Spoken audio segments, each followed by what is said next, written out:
నమస్కారం ఘంటారావానికి స్వాగతం. ముందుగా ప్రధాన అంశాలు. ఏబిసిడి గ్రూపులుగానే ఎస్సీ వర్గీకరణ చేయాలన్న మందకృష్ణ.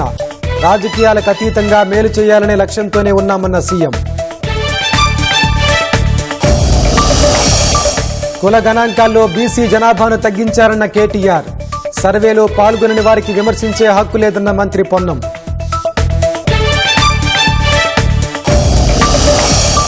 వేసవిలో డిమాండ్కు తగ్గట్టుగా విద్యుత్ సరఫరా చేయాలన్న భట్టి. అధికారులు సిబ్బంది నిరంతరం అప్రమత్తంగా ఉండాలని సూచన.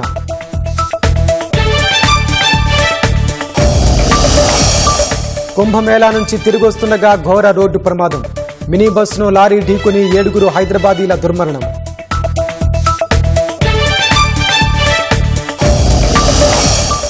జేఈఈ మెయిన్స్ మొదటి సెషన్ ఫలితాల విడుదల. రాష్ట్రం నుంచి ఒకరు సహా దేశవ్యాప్తంగా 14 మందికి 100%. భారత్ తనతో పాటు ప్రపంచ వృద్ధిని నడిపిస్తోందన్న ప్రధాని. ఏఐ విషయంలో దేశాలన్నీ ఐక్యంగా ముందుకెళ్లాలని పిలుపు.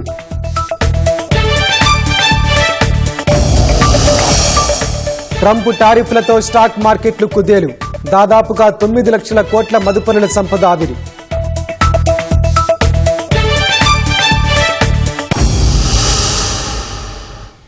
ఎస్సీ వర్గీకరణను స్వాగతిస్తూనే అందులోని లోటుపాట్లను సవరించాలని ఎంఆర్పీఎస్ అధ్యక్షుడు మందకృష్ణ మాదిగ ముఖ్యమంత్రి రేవంత్ రెడ్డిని కోరారు. ఎస్సీలను 3 గ్రూపులుగా కాకుండా ఏబీసీడీలుగా వర్గీకరించాలని విజ్ఞప్తి చేశారు. ఈ మేరకు జూబ్లీహిల్స్లోని నివాసంలో సీఎం రేవంత్ రెడ్డిని కలిసి వినతిపత్రం అందజేసిన మందకృష్ణ జస్టిస్ సమీం అఖ్తర్ నివేదికలోని లోపాలు, చేర్పులు, మార్పులను ముఖ్యమంత్రి దృష్టికి తీసుకెళ్లారు. స్పందించిన సీఎం వర్గీకరణపై అభ్యంతరాలను మంత్రివర్గ ఉపసంఘంతో పాటు కమిషన్ దృష్టికి తీసుకెళ్లాలని సూచించారు. 3 దశాబ్దాలుగా పోరాటం చేస్తున్న ఎస్సీ వర్గీకరణకు రాష్ట్ర ప్రభుత్వం ఆమోదం తెలపడం పట్ల ఎంఆర్పీఎస్ హర్షం వ్యక్తం చేసింది. జస్టిస్ షమీం అఖ్తర్ నివేదికను ఆలస్యం చేయకుండా ఆమోదించడం పట్ల ఎంఆర్పీఎస్ అధ్యక్షుడు మందకృష్ణ మాదిగ సీఎంను కలిసి కృతజ్ఞతలు తెలిపారు. మంత్రి పొంగులేటి శ్రీనివాసరెడ్డి, ప్రభుత్వ సలహాదారు కె కేశవరావు, సీఎం సలహాదారు వేం నరేందర్ రెడ్డి, మాజీ ఎమ్మెల్యే సంపత్ కుమార్, మాదిగ ఉపకులాల ప్రతినిధులతో కలిసి సీఎంతో సుమారు 2 గంటల పాటు సమావేశమయ్యారు.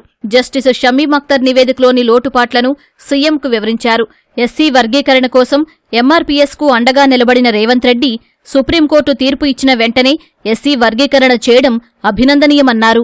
అయితే రిజర్వేషన్లు కేటాయింపులో ఏ కులాలను ఏ గ్రూపులో చేర్చాలనే విషయంలో శాస్త్రీయత పాటించలేదని, ఇందులో లోపాలున్నట్లు తెలిపారు.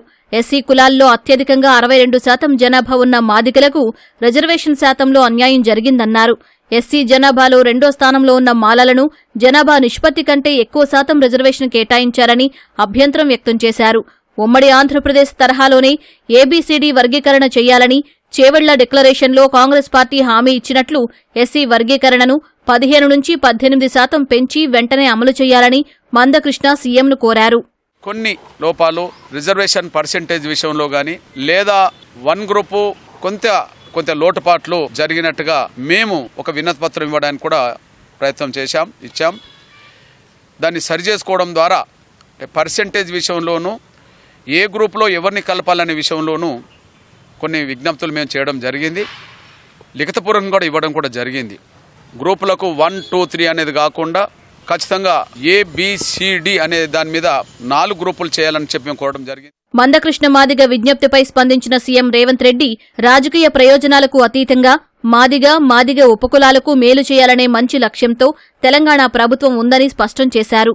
మంత్రివర్గ ఉపసంఘాన్ని ఏర్పాటు చేసి అన్ని అంశాలను చర్చించాకే అసెంబ్లీలో నిర్ణయం తీసుకున్నామని వివరించారు. దీనివల్ల ఎలాంటి న్యాయపరమైన చిక్కులు లేకుండా చేశామని మందకృష్ణకు వివరించారు.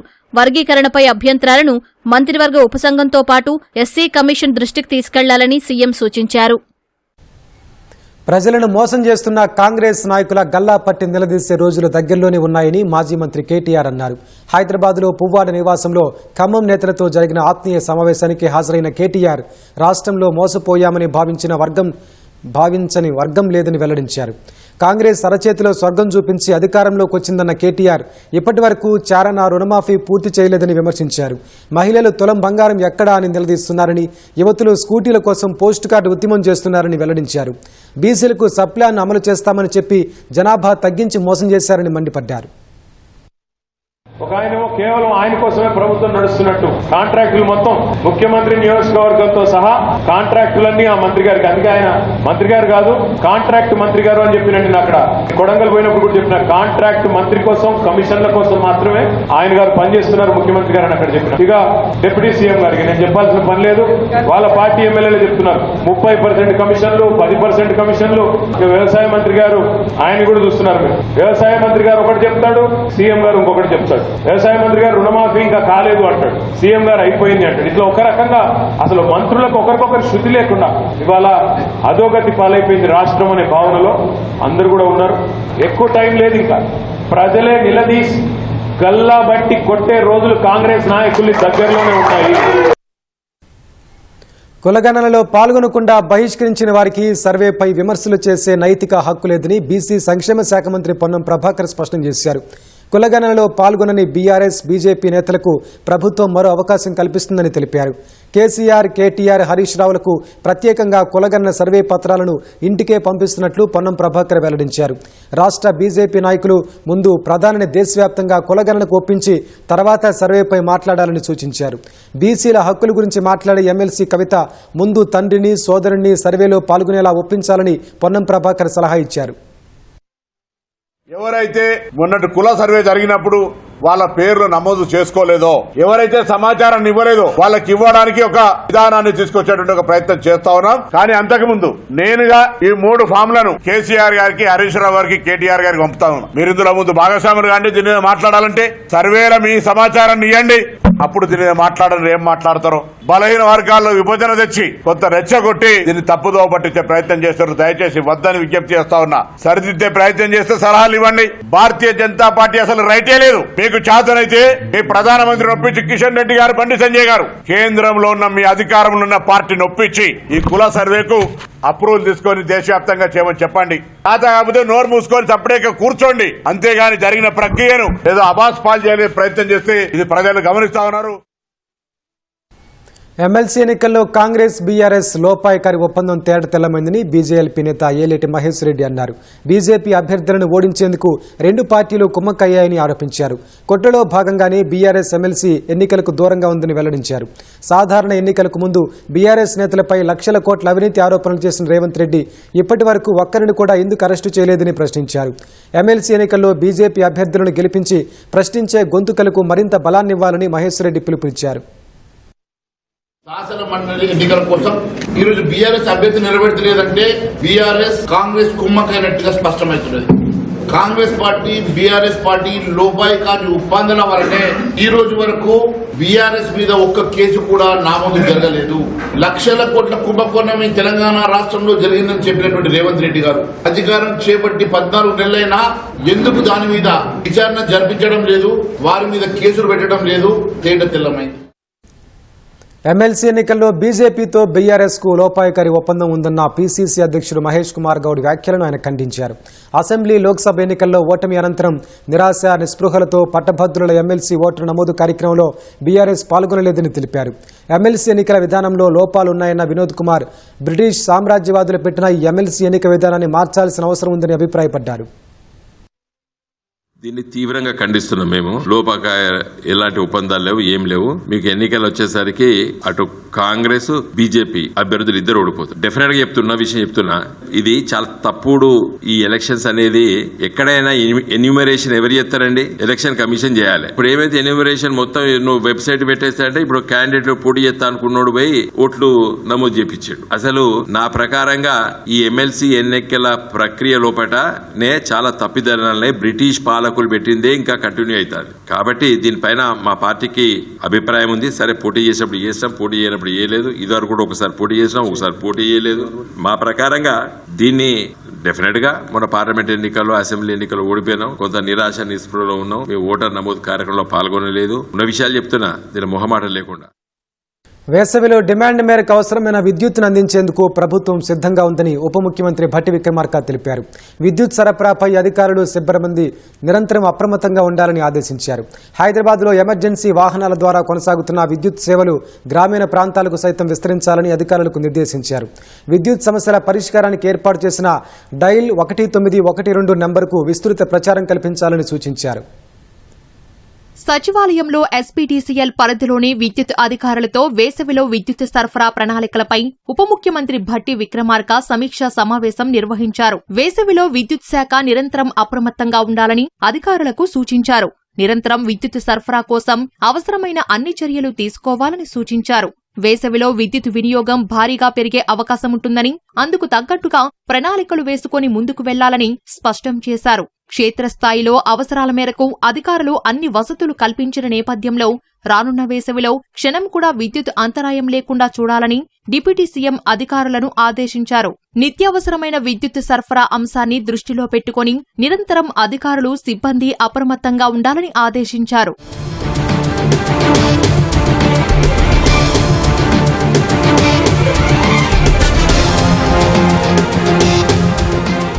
వేసవి ప్రణాళికపై అన్ని స్థాయిల్లోనూ అధికారులు వెనువెంటనే సమావేశం నిర్వహించుకుని క్షేత్రస్థాయిలో ఎదురయ్యే సమస్యల్ని ఎదుర్కొనేందుకు ఏ రీతిలో సన్నద్ధంగా ఉన్నారో సమీక్షించుకోవాలని, వినియోగదారులకు సైతం అవగాహన కల్పించాలని భట్టి విక్రమార్క సూచించారు. క్షేత్రస్థాయిలో ఏ సమస్య వచ్చినా వెంటనే పై అధికారికి ఫోన్ చేయాలని, వారు స్పందించని పక్షంలో తనకు కూడా ఫోన్ చేయవచ్చని డిప్యూటీ సీఎం సూచించారు. హైదరాబాద్ నగరంలో ఎమర్జెన్సీ వాహనాల ద్వారా కొనసాగుతున్న విద్యుత్ సేవలు గ్రామీణ ప్రాంతాలకు సైతం విస్తరించాలని అధికారులకు ఆదేశాలు జారీ చేశారు. అధికారులు కోరిన అన్ని అనుమతులు ఇచ్చామని, మార్చి 1వ తేదీ నాటికి సబ్స్టేషన్ల నిర్మాణం, ఇతర పనులు పూర్తి చేసుకోవాలని ఆదేశించారు. బాగా పనిచేసేవారికి ప్రోత్సాహకంగా అవార్డులు సైతం ఇచ్చే కార్యక్రమాన్ని విద్యుత్ శాఖలో ప్రారంభించాలని భట్టి విక్రమార్క అధికారులకు సూచించారు. మొన్నటి భారీ వరదల సమయంలో అర్ధరాత్రి కూడా విద్యుత్ సరఫరా పునరుద్ధరణకు సిబ్బంది తీవ్రంగా శ్రమించారని, అటువంటి వారిని గుర్తించాలన్నారు. విద్యుత్ సమస్యల పరిష్కారానికి ఏర్పాటు చేసిన డైల్ 1912కు విస్తృతంగా ప్రచారం కల్పించాలని ఆదేశించారు. ఇలాంటి సేవలు అందుబాటులో ఉన్నాయని ప్రతి వినియోగదారునికి తెలిసేలా వారి మొబైల్ నంబరుకు 1912 MMS చేయాలని, కరెంటు బిల్లుపైన 1912 నెంబర్ సేవల గురించి ప్రచురించాలని స్పష్టం చేశారు. ప్రయాగ్రాజ్ మహాకుంభమేళాకు వెళ్లి ప్రశాంతంగా తిరిగొస్తున్న వారి విధి వక్రించింది. కుటుంబ సభ్యులు, బంధువులతో ఆనందంగా తిరుగు పయనమవగా ట్రక్కు రూపంలో మృత్యువు ఎదురొచ్చింది. మధ్యప్రదేశ్ రాష్ట్రంలోని జబల్పూర్ వద్ద జరిగిన ఘోర రోడ్డు ప్రమాదంలో హైదరాబాద్ నాచారంకు చెందిన 7 మృతి చెందగా మరో 2 గాయాలతో ఆసుపత్రిలో చికిత్స పొందుతున్నారు. ఈ దుర్ఘటనతో స్థానికంగా విషాద ఛాయలు అలుముకున్నాయి.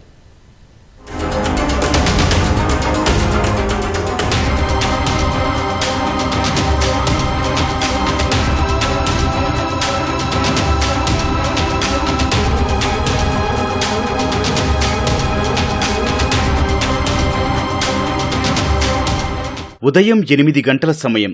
మధ్యప్రదేశ్ జబల్పూర్లోని సిహోరా ప్రాంతం.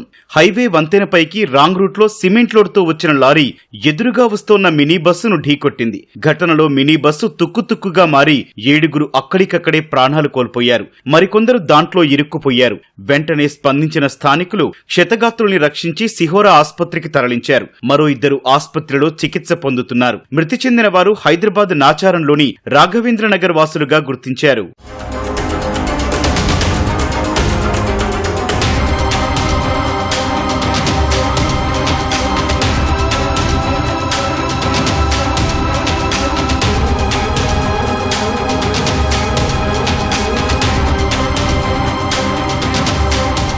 ప్రమాదంలో నాచారానికి చెందిన శశికాంత్, మల్లారెడ్డి, రవిప్రకాష్, సంతోష్ కుమార్, డ్రైవర్ రాజుతో పాటు దిల్సుఖ్ నగర్ కు చెందిన ఆనంద్, తార్నాకవాసి టీవీ ప్రసాద్ అనే 7 అక్కడికక్కడే మృతి చెందారు. చైతన్యపురికి చెందిన నవీన్, నాచారానికి చెందిన బాలకృష్ణ జబల్పూర్లోని సిహోరా మెడికల్ కాలేజీలో చికిత్స పొందుతున్నారు. ప్రస్తుతం ఈ 2 పరిస్థితి విషమంగా ఉన్నట్లు తెలుస్తోంది. డ్రైవర్ కాకుండా మిగతా 8 మందిలో కొందరు బంధువులు, మరికొందరు స్నేహితులు ఉన్నారు. ఈ దుర్ఘటనతో నాచారంలోని బాధితుల ఇళ్ల వద్ద విషాద ఛాయలు అలుముకున్నాయి.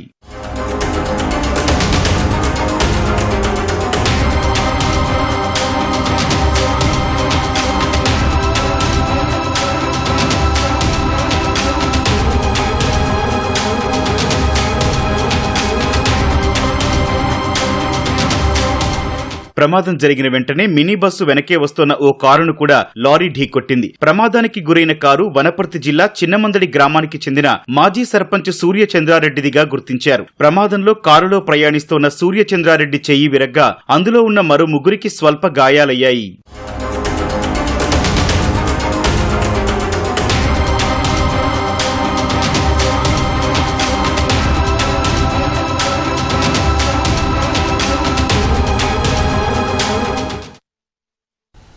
హెచ్ఐసిసిలో 32వ హైసియా సమ్మిట్లో మంత్రి శ్రీధర్ బాబు మాట్లాడుతున్నారు. ప్రత్యక్ష ప్రసారం ద్వారా చూద్దాం. Big suggestion given by the platforms like this would be welcome from our ministry, and I would like to once again thank the dignitaries and especially the high ICA leadership for calling me here, for being the part of this great evening. Thank you one and all.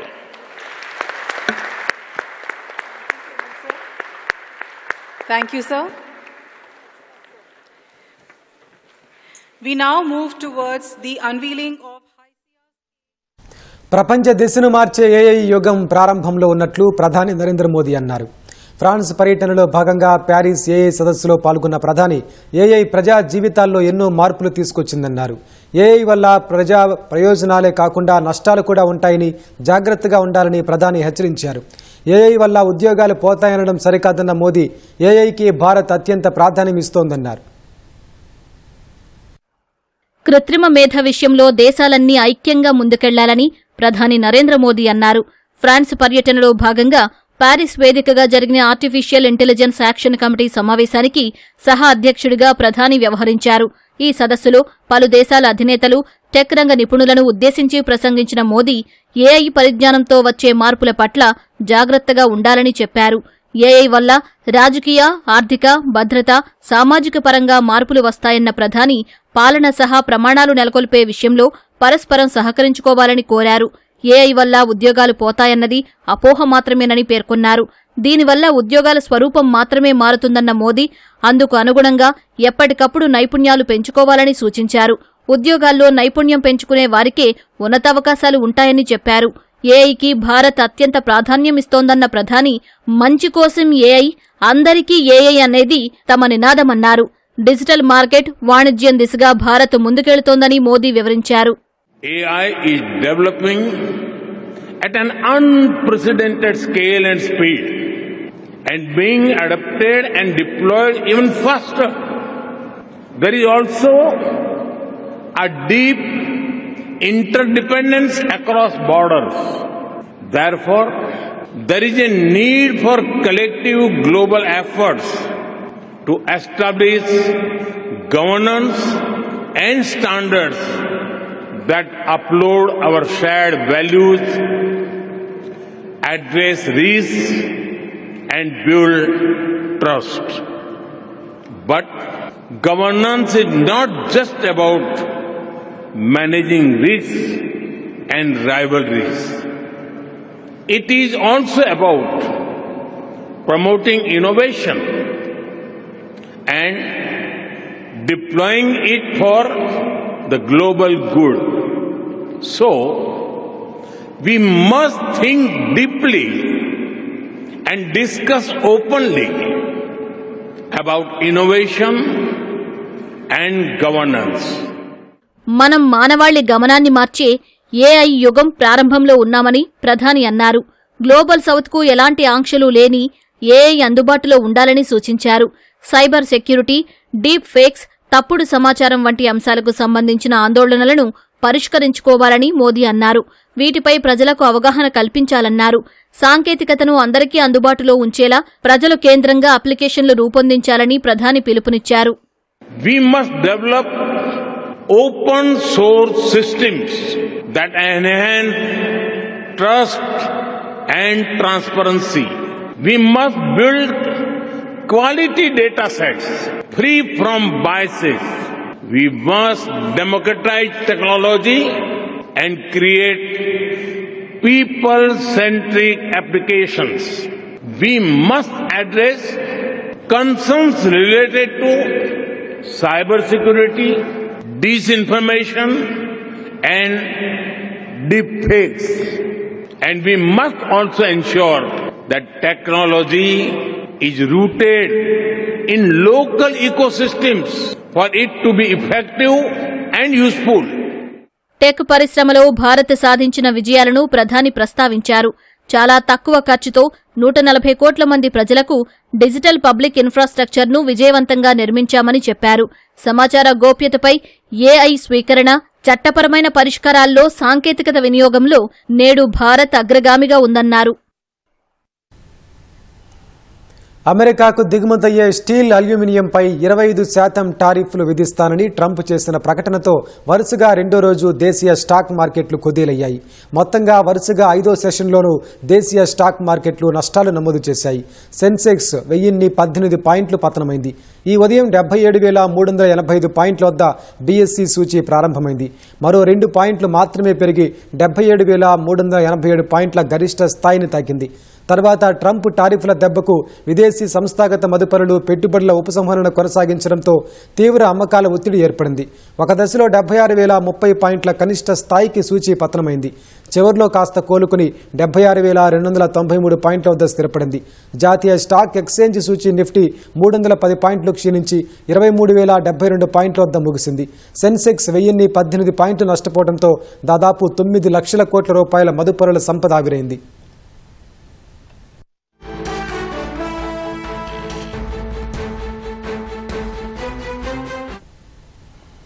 Jammu Kashmir Akhnoor సెక్టార్లోని నియంత్రణ రేఖ వెంబడి IED పేలుడు జరగడంతో ఓ captain సహా 2 జవాన్లు ప్రాణాలు కోల్పోయారు.